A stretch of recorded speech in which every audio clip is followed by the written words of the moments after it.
നമ്മളിപ്പം കഴിഞ്ഞ ദിവസം മിയയുടെ ഒരു ഇന്റർവ്യൂവിനകത്ത് ഇങ്ങനെ പറയുന്നുണ്ടായിരുന്നു, ഒരുപാട് സിനിമയിൽ ഇതേപോലെ പേയ്മെന്റ് ഇങ്ങനെ ഓക്കെ ഡബിങ്ങിന് തരാം അല്ലെങ്കിൽ പിന്നിൽ തരാം അങ്ങനെ പറഞ്ഞിട്ട് കിട്ടാതെ പോയിട്ടുണ്ടെന്ന്. അങ്ങനെയൊക്കെ സിറ്റുവേഷൻസ് ഉണ്ടായിട്ടുണ്ടോ? നമുക്ക് അങ്ങനെയാണ്, ഡബ്ബിങ് കഴിയുമ്പോഴാണ് ഫുൾ പേയ്മെന്റ് നമ്മുടെ ക്ലിയർ ചെയ്യുക. അത് സിനിമയുടെ ഒരു റൂളാണ്. ആദ്യം നമുക്ക് അഡ്വാൻസ് ഉണ്ട്, പിന്നെ നമ്മൾ വർക്ക് ചെയ്യുന്ന സമയം കംപ്ലീറ്റ് അത് നമുക്ക് ഫുൾ എമൗണ്ട് നമ്മുടെ ക്ലിയർ ചെയ്യുന്ന ആഫ്റ്റർ ഡബ്ബിങ്ങാണ്. അപ്പോൾ നമ്മൾ ഡബ് ചെയ്യുന്നില്ലേ, ആ ഡബ്ബിങ് കഴിയുമ്പോൾ നമുക്ക് ക്ലിയർ ചെയ്തു. അത് ഓരോ ഡിപ്പെൻസ്. ചിലപ്പോൾ പ്രൊഡ്യൂസേഴ്സ് ഭയങ്കരമായിട്ട് അവർക്ക് ലോസ് വന്നിട്ടുണ്ടെങ്കിൽ നമുക്ക് ചിലപ്പോൾ തരാൻ പറ്റിയെന്ന് വരില്ല. ഒരിക്കലും അത് അറിയില്ല, നമുക്ക് ഓരോരുത്തരെ ഡിപ്പെൻഡ് ചെയ്തിരിക്കും.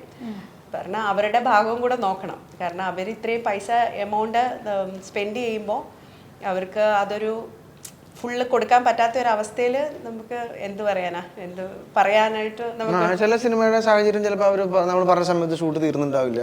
അപ്പോൾ അതിനേക്കാളും ചിലപ്പോൾ 10 days ഒക്കെ കൂടുതൽ ഷൂട്ട് ചെയ്യേണ്ടി വരും.